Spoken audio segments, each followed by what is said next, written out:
today we travel to Spain, and we have a great speaker, José Torreblanca, with us. And José, I will introduce you in a moment, but first of all, what's the weather like in Madrid today?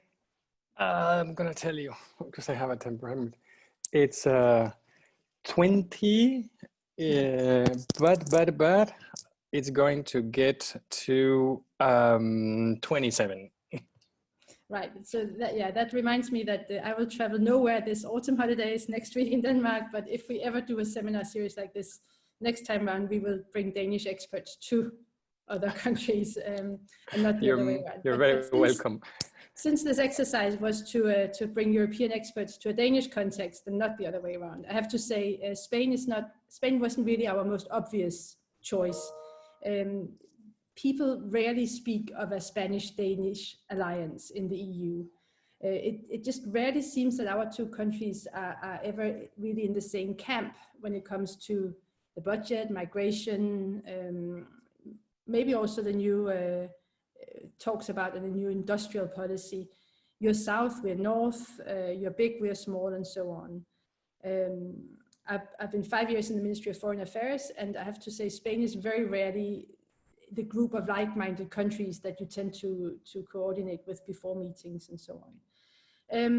But we looked at the Coalition Explorer. We know we have to be creative. There is some work to do, and I'm sure we are overlooking something. And this is where we come back to you, José, because I think few people are better placed than you to talk us through these issues. You're head of the ECFR office in Madrid. You're a political scientist with a focus on populism and Euroscepticism.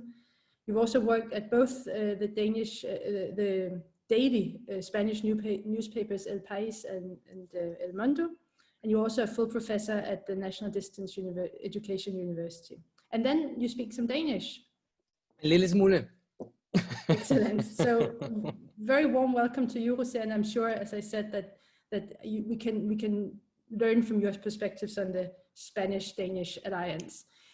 We've agreed that you will speak for around a little half hour, and then after that, and meanwhile, there will be opportunity to ask questions. And the way you ask questions on this webinar is that you put it in writing on the chat function, and please feel free to get inspired while José talk and put your questions meanwhile. And then afterwards, I will either try to give you the floor or to pose your question for you. On that note, José, please share with us your reflections. Well, hello everyone. Jeg er meget glad at være her med alle jer. Jeg har boet i Danmark. Jeg var udvekslet student i Hillerød i 86. Det er lang tid siden. Men stadigvæk, jeg har nogle venner og hos familien. Vi ses en gang imellem, og vi taler en chat og så. Men min dansk er ikke så god. So I will continue in English. For me, it was a very interesting experience. I'm very glad to be here with you. Thanks for the invitation. I try, as I said, to keep my contacts and my understanding of Denmark, as close as possible. I said, try to have, as much as contact. So I'll be very happy to continue working with you, and I enjoy every time I go of course, to Denmark. And maybe, I think your starting point was of course very sober in terms of the differences and so on. But if my experience helps, both personally, but I think also, in methodologically, you can look at most similar cases to learn things, but you can also look at most dissimilar cases to understand and to try to have a wider picture. And I think, I'm not making this up. This is why I say this was my personal experience. By getting to know Denmark, a country which was so different from Spain, that has helped me a lot to not only personally, it was one of the greatest experiences in my life to live in a family in Denmark for a whole year and so on. So personally, it was great. But also, for someone like me who I didn't know at that time that I was going to do a career on European studies, but that was very, very enlightening. And there are many things which a lot of people in Spain do not understand about Denmark and how Scandinavians look at the world and the EU and many, many things, which then become problematic because when they sit across the table and have to negotiate or discuss things, they start from so different ends that it's very difficult for them to, to walk in to put themselves in the shoes of the person in front of them. And I think that that's the other way around sometimes too. And that's what I think it's so important, for me. And when I arrived to Denmark as a exchange student, people say, why would you choose this country? You could have chosen any other country in the world. And I say, well, and Danes thought this was funny that I said that Denmark was an exotic country for us. It's something which was so different and so distant that you would never maybe think of visiting, not even maybe as in tourism. You would think of many other places before doing that. And so deep was the disconnection between our two countries, that when I came back to Spain, I went to the employment office and say, look, maybe I now speak Danish. I can do something with Danish companies or, assist anything related with Danish in Spain. So I filled this long application with your qualifications, your study. And when it came to languages, I only saw German, French, Italian, and of course English and so on. And I told the guy, look, I speak Danish. Don't you have a box for this? And he said, no, we don't. So my only skill was useless in the Spanish labor market at that time. So I had a feeling that speaking Danish was like speaking Navajo. It was something you could only use to speak to others who in Denmark and so on. But I think things have changed and so much, and now it's different because that was, of course, the year when Spain became member of the European Union in 1986, and I think this is very important in terms not only biographically, because I was born in 1968, so I came of age in 1986 as my country became member of the European Union, and this was the dream of our parents, So to become member of the European Union, Spain has, as you probably know, a very troubled history of civil war, dictatorship, and political instability, struggles about identity. So if there's one thing which defines how Spaniards view the European Union is by a famous philosopher, Ortega Gasset, and his dictum was, Spain is a problem, Europe is a solution. Only in the European context would Spain find solutions to its domestic problems. So the political program of the Spanish elites from the 60s into the 70s was to Europeanize the country. Both politically, economically, socially, in all aspects, and this is what they were looking for, and they quite achieved that. And Spain's 21st years in the European Union, I was working at Elcano Royal Institute for International Affairs in 2006, and we were asked by the Prime Minister Office to produce a report on how these 20 years of EU membership, how they meant for Spain. The report is public and it's in English. You can have a look at it if you want, but you can see that, and we worked only on data. We didn't ask for any, of course it was prefaced by the President of the government and so on, but we identified 60 data points in which you could measure 1986, 2006, and then see the variation, whether they were in economic or social or political aspects, and progress was huge, So this is why, this is to explain that one of the most shocking things for me when I came to Denmark was to hear about the democratic deficit. This was something which, you would need hours to sit down with a Spaniard, especially at that time, to try and explain why would his country, her country, be less democratic because it was a member of the EU. when of course, the understanding was that precisely because Spain gained membership of the European Union, or when Spain gained membership of the European Union, it became a full democracy, because all democracies we wanted to be like were in the European Union, and therefore becoming a member of the European Union was the ultimate proof of the fact that your country was democratic. So, I had these very funny discussions with my Danish friends also in class in Samfundskunskab, I think it was called, sociology class, where I was trying to explain the concept of democratic surplus, that my country was more democratic rather than less democratic because it was member of the European Union. So this basic understanding of the European Union is something which makes Spain and Denmark very different. I know things have changed a lot. Even the Denmark in 1986 did not have anything to do with the Denmark that I saw evolving the years after. I saw a considerably worsening of Danish attitudes towards the European Union, ending up in the Maastricht referendum. But I also saw, while I was there at the beginning and in my visits afterwards, the beginning of kind of the breakup of the country around the question of migration.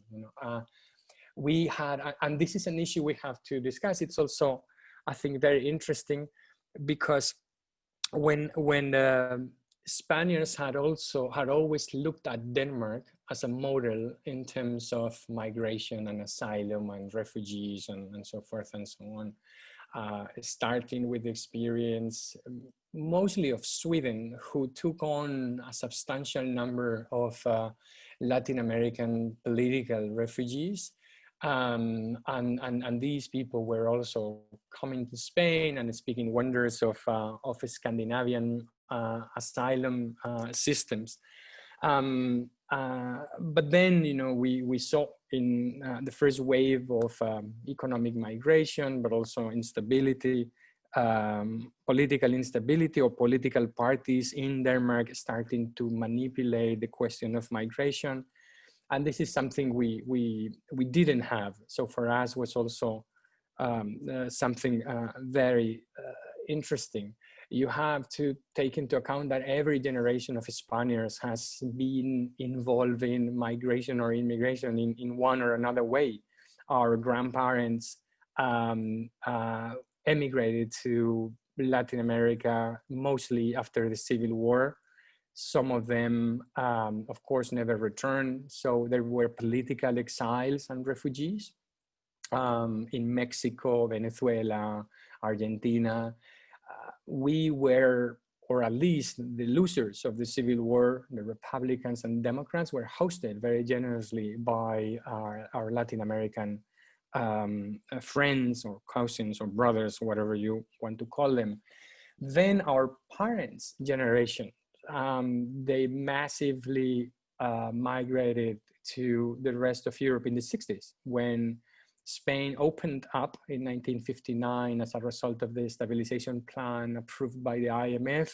Until then, and this was an experience my father knew, food was rationed, currency was not convertible, people didn't have a passport. It was kind of a North Korean very sad place.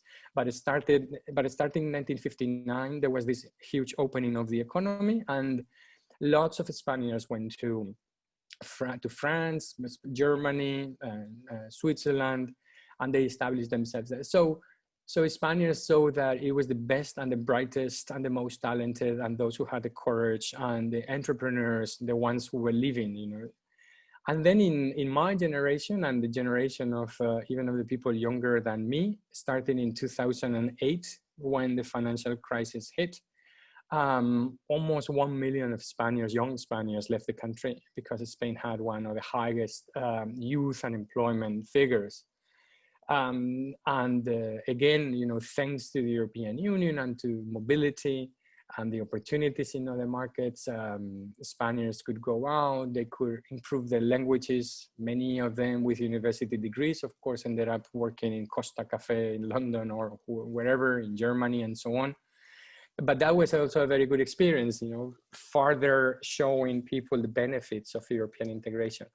On the top of that, you have to take into account the massive transfer of funds starting in 1986 because of the structural funds and the cohesion funds, which helped a lot the Spanish economy to develop both by infrastructures and motorways and so on, but also in all key aspects by bringing foreign investment. So it was not only the actual disbursement of money which helped the country, but the money which came together with that money in terms of private and foreign investment. You know, people are very surprised to see that Spain is that the largest industrial sector contributing to our GDP is not compared to tourism, is the manufacturing vehicle industry. And Spain is a huge producer and exporter of vehicles, despite the fact that we don't have any Spaniards brand. And this is because foreign investment,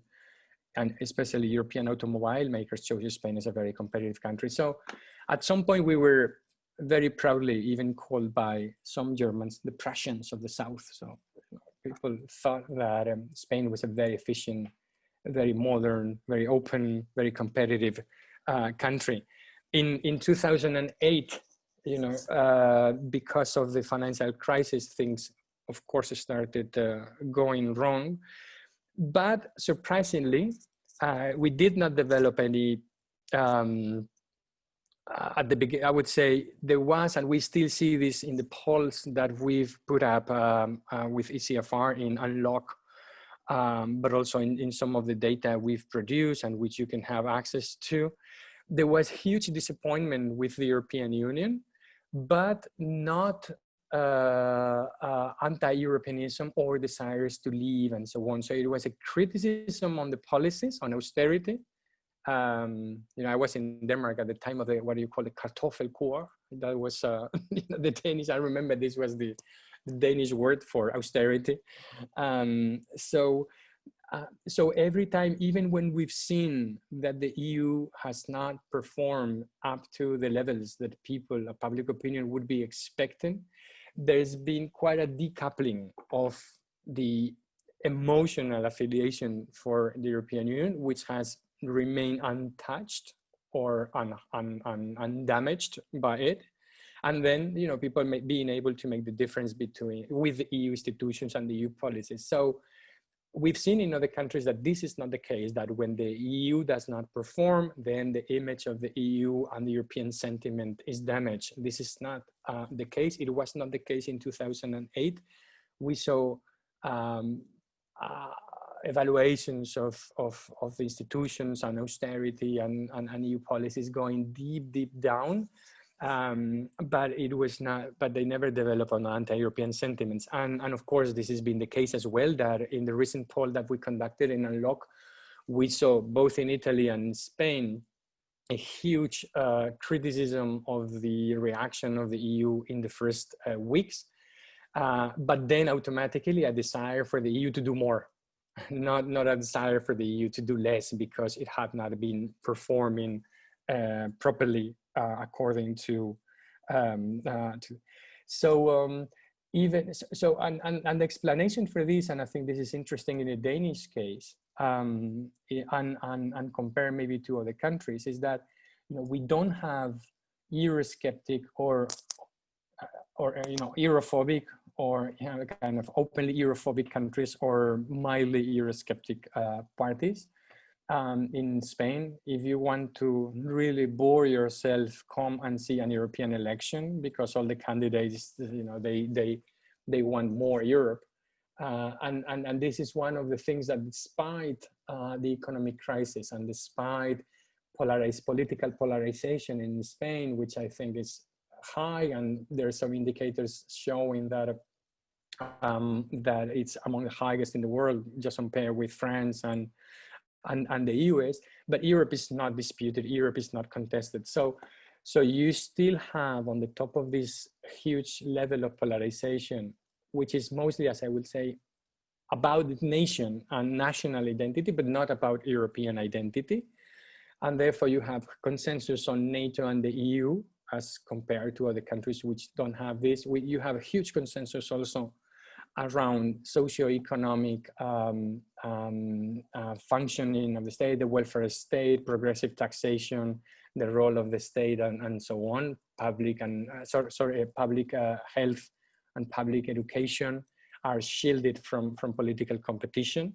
And then moral issues. So despite polarization, this is a very progressive country in terms of values and so on. It's very Danish in when you look at the European value survey and the things which Pippa Norris and Ronald Ingerhard that Spain is not a Latin American, it's not even a Southern European country, it's way ahead, way ahead.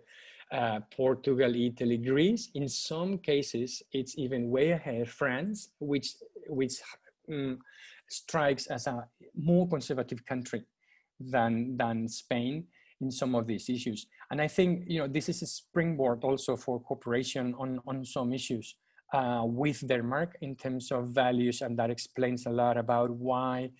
And we don't do this in the Coalition Explorer at that level of detail, but you could, if you looked, for example, at gender issues and how on multilateral institutions, Spain supports gender issues, but also, sexual diversity and sex tolerance and women's rights and all those issues, you would see a substantial degree of alignment between our two countries. And that has to do with the negative role of the Catholic Church in Spain in educating a whole generation of Spaniards under something which our parents call national Catholicism. The blending of the deep-seated nationalism by Franco with Catholic values actually vaccinated the population against both things, Spanish nationalism and kind of Catholic fundamentalism. So people are still socially, like in Denmark, going to church and all those things, but then are also able to make a difference between their personal behavior and tolerance for others and so on. So this is something which is very remarkable. Josep Borrell created a bit of a problem when in Warsaw.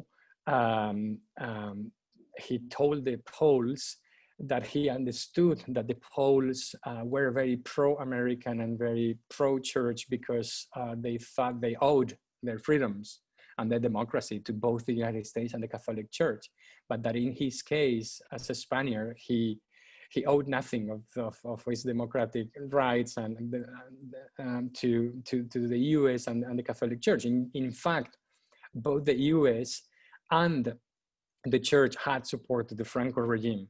And this is something which explains also why there are still, even if there are when it comes to NATO, Spain is much more in favor of European defense and would like to see European defense happening, mostly because the support which the Americans gave to Franco all throughout the Cold War, turning him or kind of whitewashing him from being someone who had fought with, of course, Hitler and Mussolini into kind of an anti-communist crusader and opening military facilities in Spain for most of the Cold War. And that explains why Spain had to hold a referendum on NATO in 1986, because for the Socialist Party and for the Spanish left, NATO was associated with the US and the US was associated with Franco. And even in 1981, when we lived through a failed attempt of a coup d'etat, while the Americans said this is an internal affair of Spain, they did not came out publicly supporting Spanish democracy, maybe because they thought they were applying the typical blueprint they would apply in Latin America, in which they will say, well, if it's military general, if it's a general, but it's on our side, we don't care. We're happy with the outcome. Whereas the rest, of course, of members of the European Union consistently sided with Spanish democracy and warned that, of course, they would not tolerate this and so on. And this had been the case also in the 70s when Franco was, to the end of his mandate. Well, he didn't have a mandate, by the way, but at the end of his term was executing still people and EU countries were not accepting that. Spain did not get an association agreement. And in fact, lots of EU democracy promotion policies had a lot to do with the fact that when Spain applied for an association agreement in 1962, first the Council of Europe and then the European Union, in this Birkelbach report, they introduced the first those were the Copenhagen criteria of the time. The Copenhagen criteria that were developed in the 1990s for Central and Eastern Europe were developed in the first instance to tell Spain, no, you cannot have an association agreement. To have an association agreement, you have to be a democracy. You can only have a preferential trade agreement, even a non-preferential trade agreement. So in that way, Spain has helped a lot to produce or to create this strong demand for support for democracy, Article 7, and all those kind of things. Let me just. I want to show you the data that we have in the Coalition Explorer for Spain, just briefly on the screen. I mean, it's not, as you've said, it's not substantial, but I wanted to, before, just to conclude on this point that I was trying to make about one of the key difference, I would say, between Spain and Denmark, but also other countries, is that, and this is my impression, of course, is that in other countries, the dispute about the EU becomes a dispute about national identity. What my country is has to do with the fact of whether it is or not member of the European Union, or in which way it becomes member of the European Union. So I would say that the EU and migration, on the other hand, are the two defining questions of national identity. So so that's why, when we draw the map of where do political parties stand on these issues, you have parties aligned in two axes. You have a left-right axis, but you also have a kind of more Europe, less Europe, or more globalization, less globalization, kind of more cosmopolitan or nationalist axis. And then you have parties in the four places, right? Depending on where do they stand. So you may have, like in France, parties on the left who are pro-Europe, but parties on the left which are anti-Europe as well. The funny thing is that when you do that in Spain, everyone is up there. Everyone is in the pro-Europe, and then it's left and right, because you don't see that what is submerged is that the national identity is questioned in other levels. That has to do with, of course, Catalonia, Basque Country, is national identity which is contested and disputed in some territories, and the EU is the glue that brings all that together.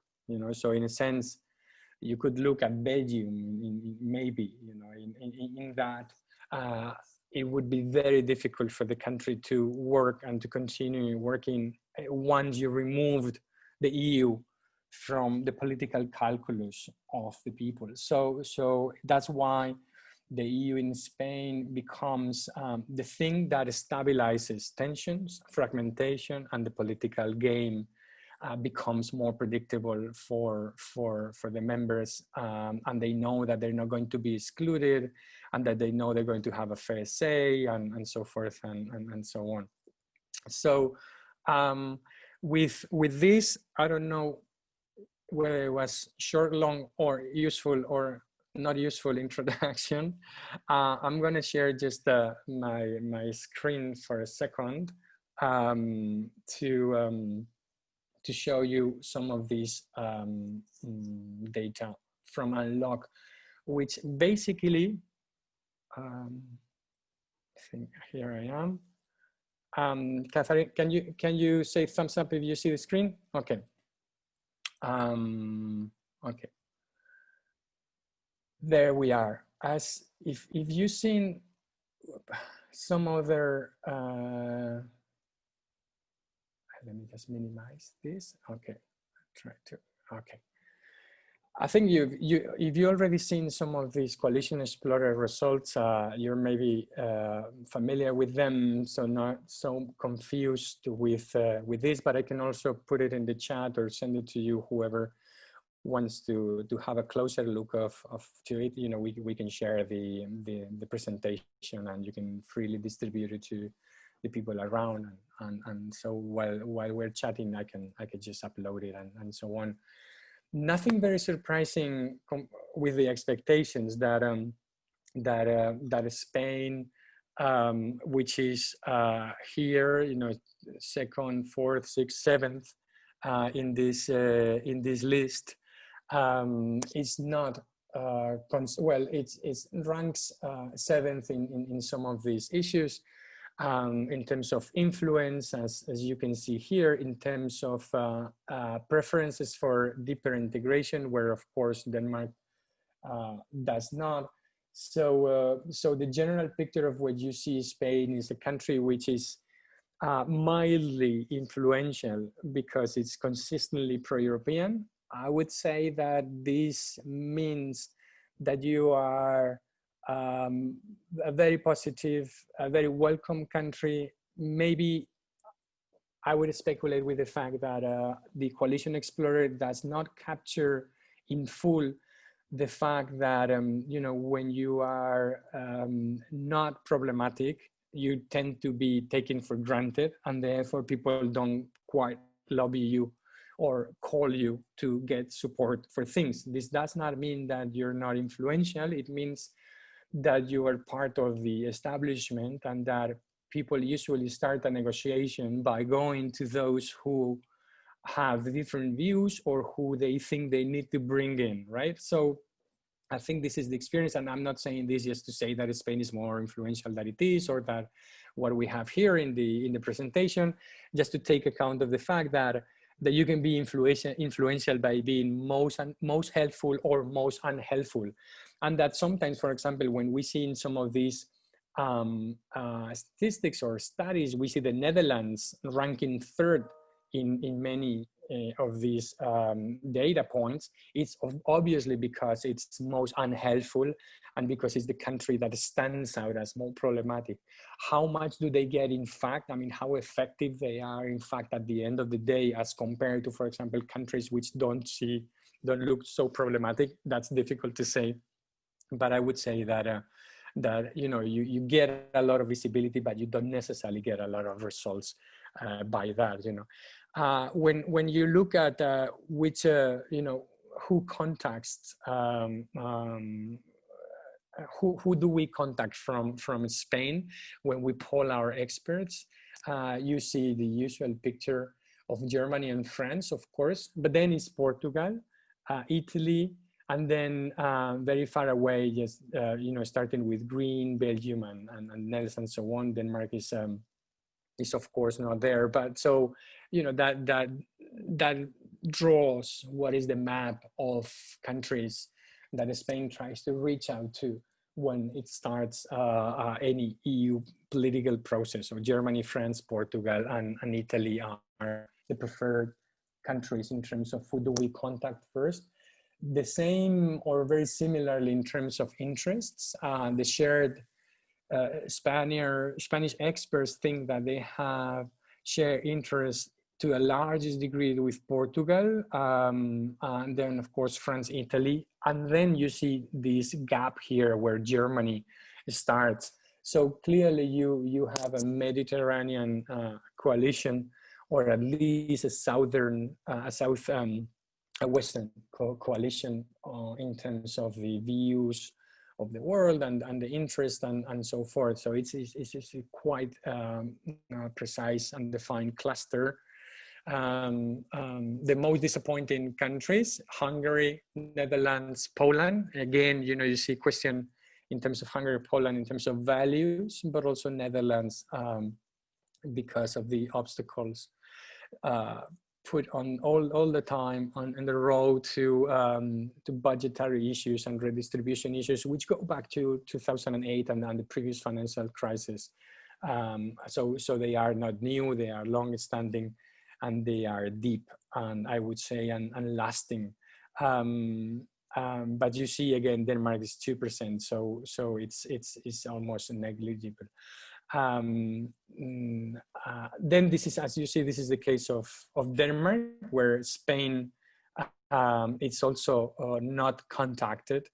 In terms of policy priorities, we see the first thing which Spain cares about is fiscal issues, that is redistribution, budgetary issues, structural funds, all these kind of redistributive policies in the EU, which is Spain's first priority as compared to Denmark's 13th.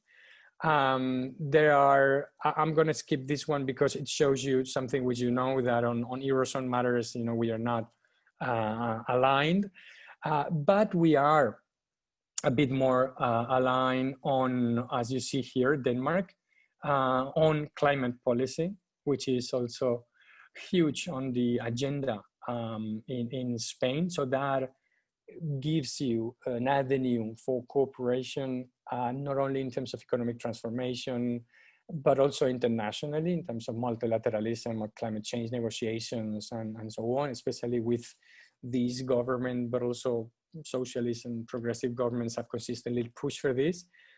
Again, immigration and asylum policy, this is something in which we have completely different views.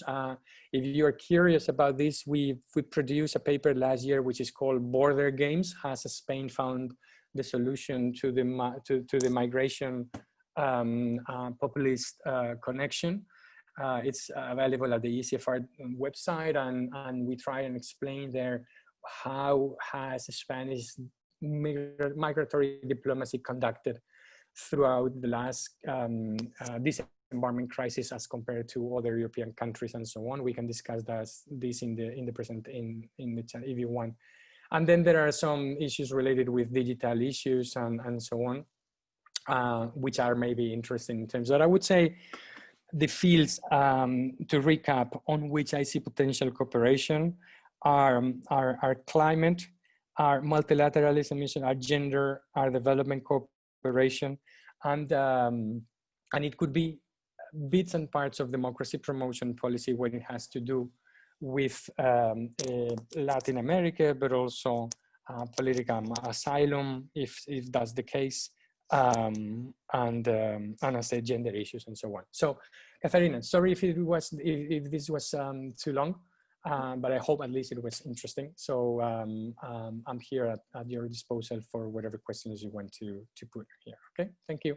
Thank you, José. No, very interesting to listen to. And I think you, having spent some time here in Denmark, I think this enables you to really sum up in ways that many Spaniards probably would miss the differences. And I think, I mean, you were kind enough also to highlight some areas of potential cooperation, and you summed them up here in the end.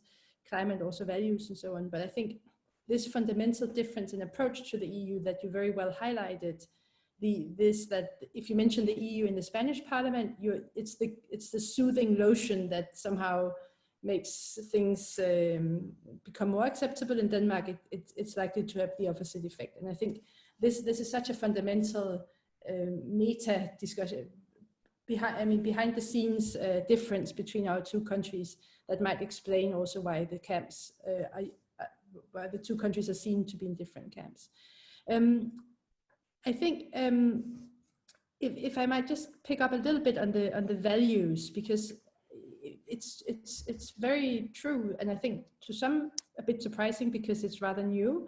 But Spain actually tops the list of countries in terms of giving rights to, as you said, sexual minorities, gender rights, and so on. Right now, Spain is very progressive in terms of the values agenda, and you mentioned that.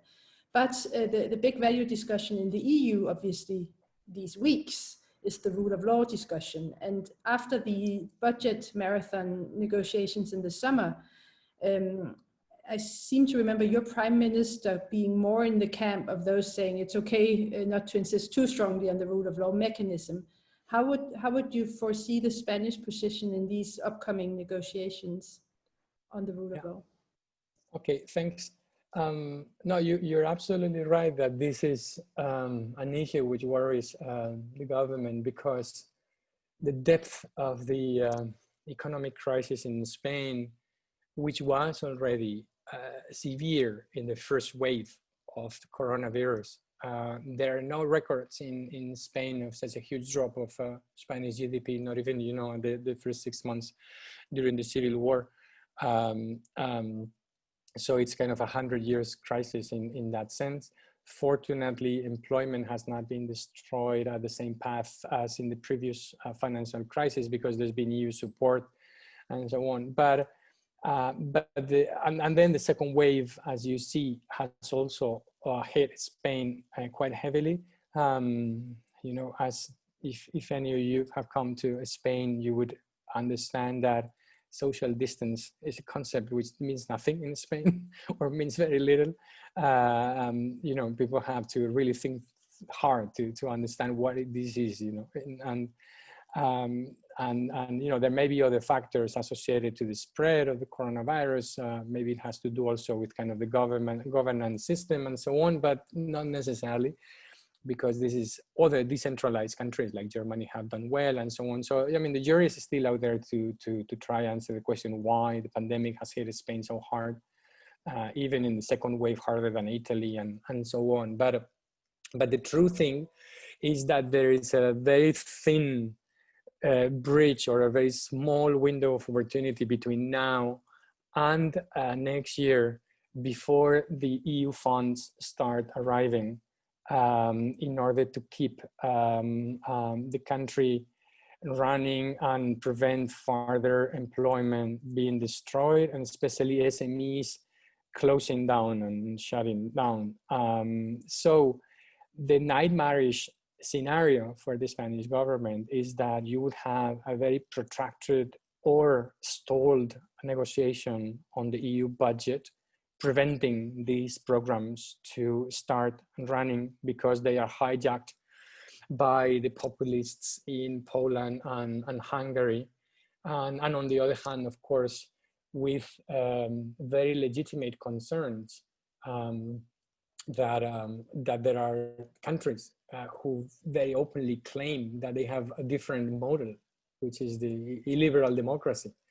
So the question is, do we fix illiberal democracies now at the cost of these budgets, or how do we do it? Because we haven't been so far very efficient in terms of fixing these issues. And even Germany itself has, and the president of the Commission, and we know some countries have been more vocal on this topic, some others haven't. The Conservatives have not expelled Orban from the EPP. It's a very fine discussion, but and a very legitimate discussion. But people would say in Spain that maybe it's a discussion that if we don't manage to do it in time, we would be creating more populism and more damage that the one we're trying to repair. I haven't got into Vox and the Catalonia issue because, we would need a whole but very basically you would understand that this is a reaction and a counter reaction. It's Catalonia and the drift from mild nationalism in Catalonia to secessionism and populism in Catalonia, turning Catalonia in a kind of crazy Padania or kind of Bavaria trying to leave Germany and so on, has to do a lot with the 2008 financial crisis. And this has awakened dormant kind of Spanish nationalism on the far right. So this game of images, of very negative images, is also fueled by the economic crisis and so on. It's a very difficult discussion to which extent should we stop the clock on the budget and the next generation EU in order to fix Poland and Hungary. You would be fixing one thing and fixing the other at the other end. Is that why you would tend to? I think you mentioned it, and Matthew Davids from the audience pointed that out. That you said the Netherlands is problematic or can be seen as problematic in Spain. Is that linked to this? No. I was meaning not on the rule of law. No issues there. I think people understand the issue of the rule of law, and it has to do with how the Netherlands has positioned itself in these negotiations on the Next Generation EU and the recovery program, consistently with what they did in the last financial crisis. And it seems that they have a blueprint that they apply time and again without paying attention to the details, and kind of lashing out at Southern Europeans as countries you cannot trust, at countries which are not properly run, don't work properly, and so on. Which was, and then, you know, resurrecting all these stereotypes about North, South, Catholic, Protestants, and these kind of things, you know, and in the case of the Netherlands and Spain, you know, these stereotypes go back to the 16th century. So, you know, there is a bit of bad blood there, which should have been, you know, overcome a long time ago. I mean, I think if France and Germany did their reconciliation, I think maybe it's time that the Netherlands and Spain stop throwing things at each other, you know. But if we look at the recent history, Denmark was very much in the Dutch camp on the frugals, on the budget.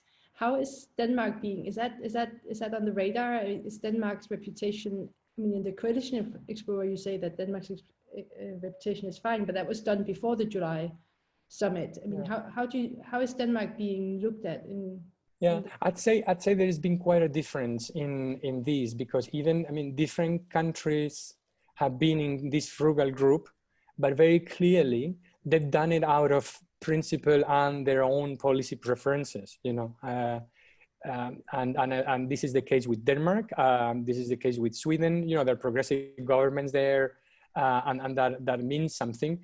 But I think what has been damaging in the case of the Netherlands, which is not the case in Denmark, is that very clearly Mark Rutte has used his standing on the budgetary issue and the recovery program for domestic purposes.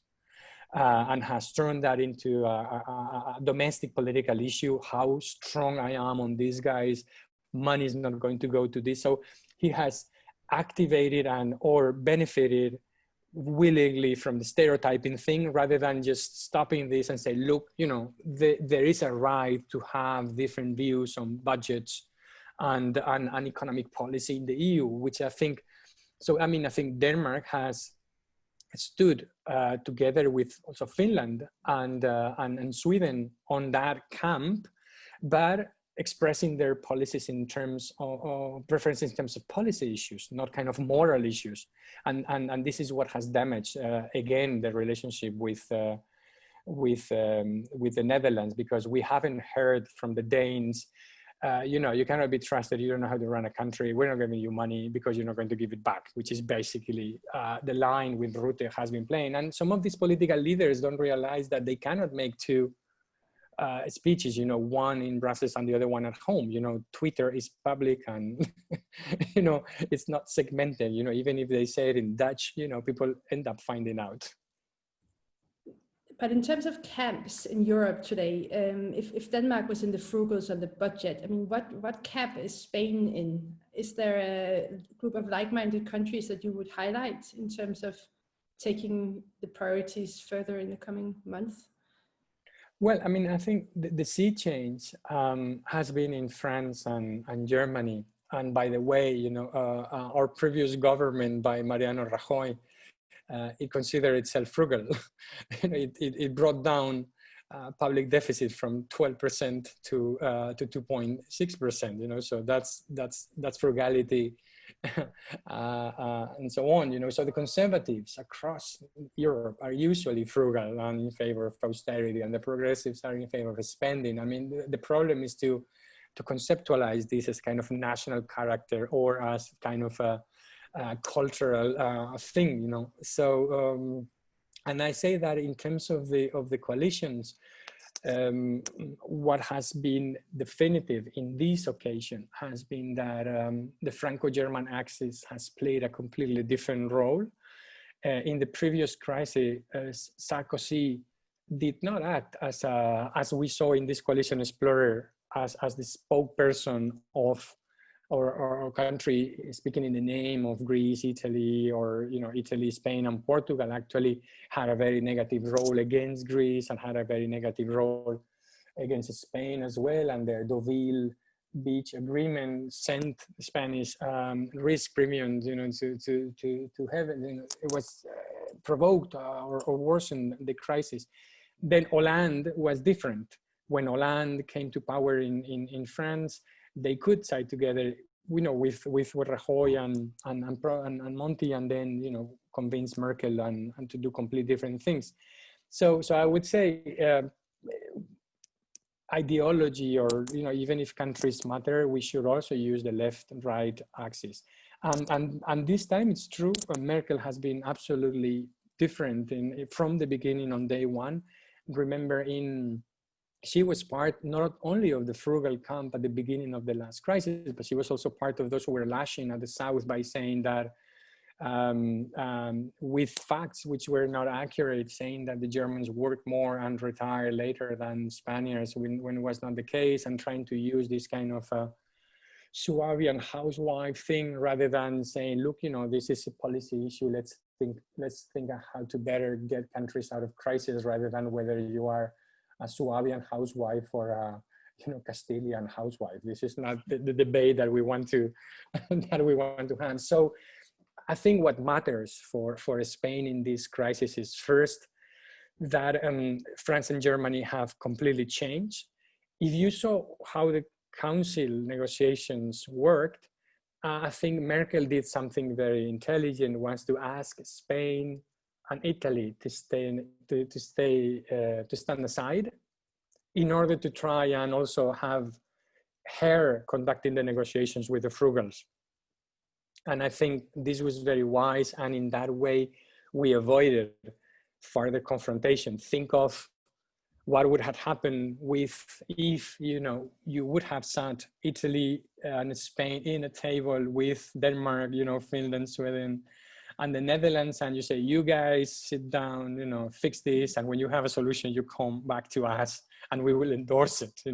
So one of the reasons the blood, I don't know if you say that in English, but we say the blood has not come to the river, as we say, is that because Germany did a very positive role in minimizing this difference, in handling this difference. And I think it was very positive, because at the end of the day, it was the frugals that had to negotiate with Germany itself, and the suspicions of Germany being kind of having a second agenda or a hidden agenda, not being someone to trust, vanished. It's very valid to point to the role of Germany and how it's changing as the key thing to look at in this post-Brexit period. I'm mentioning Brexit now, but I mean, if you were waiting for a reminder for me to pose your questions, this is coming now. It's a final chance. If you have a question, please write it now.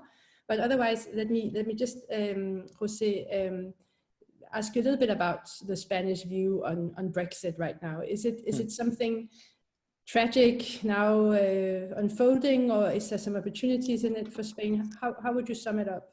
Yeah, again, I think this breaks and challenges the stereotypes on EU issues. Of course, it's not anymore in the Coalition Explorer, and we don't look at it in detail. But if there have been two countries in Europe which have cooperated deeply on a substantial number of issues, they've been Britain and Spain. And this has been consistent across changes of governments in both countries, has not only to do with the fact that to a certain extent we are core countries, but also peripheral. We are Atlantic countries. We have a kind of a second world in the Atlantic to which we look at, and from which we learn a lot and have different visions of Europe mediated by our Atlantic world. And so, Britain and Spain, also in terms even of national identity, these are countries which are complex in terms of national identities, and are bound together by a monarchy at the top, which is the ultimate kind of institution keeping the country together, because the countries, the state was finished before the nation, and the nation was never finished because, you were doing an empire and you don't have the time to do kind of the two things at the same time. But economically, Spain and Britain are the countries who have taken the internal market more seriously, at least more seriously than Germany and France. When Spain in the 80s started modernizing, and in the 90s started internationalizing, we first went to Latin America. This is where our firms grew big and had a dimension. Then these firms tried to come back to Europe to put money there and to invest there. And guess what? The places where we could do it was just Britain. This is a place where we could buy utilities, Scottish Power. We could buy strategic assets like Heathrow Airport. And, no one thought in Britain that a Spanish company running Heathrow Airport was a problem. Of course, safety-wise, but also in terms of sovereignty or any other issue. So Britain was open, and Spain had money and good companies, which had, which were good at these things. So Santander, started operating there, and Telefonica had licenses and so on. This has been possible in France. There is not a single, and it's obviously it's not because of the capacity of these firms, because they've proven that they could do a very competitive market, even in the financial sector in Britain. But you cannot buy a French bank. It does not happen. There's not a single market working for that. You cannot buy utilities, electricity, gas, and Spanish firms were very good at that because they developed those assets and those capabilities in Latin America, where there were no good utilities markets. So in Germany, it was kind of a milder version of Germany. It was halfway, but still it was very difficult for Spanish firms to penetrate. So the degree of exchanges between Spain and Britain is huge. It's not only, of course, industry and so on, it's tourism, but it's also permanent residences. Spain is the place where many British people, almost 1 million, have decided not only to buy a house, but to sell their house in Britain in order to permanently live here in Spain. And that has deep implications for health system, for our municipalities, for taxes, and so on. And this has been extraordinary. So there's a huge damage for Spain of losing these. Yes, indeed. And now you point out that also on Brexit, there are some commonalities in that Spain and Denmark are both countries among those who are maybe among the more affected. Thank you so much, José, for having put Spain on our radar for the past hour. It has been very useful for our reflections on what's happening in the EU after Brexit. I've learned a lot. I hope in the audience as well, you've been inspired and learned a lot. Thank you very much for being with us today, José. Mange tak. And to everyone, the fourth webinar will be with the Netherlands, be they problematic, be they Denmark's new best friend. It will be on the 28th of October, also here at 10 o'clock. So we will be back with more details on that. But José, a virtual round of applause for you, if you hear it or not. Mange tak. Thank you so much for Mange tak. Jeg er meget glad at have været med jer, og jeg håber, vi ses igen snart. Det var jeg, José. Mange tak. God dag i de 27 grader. Good day.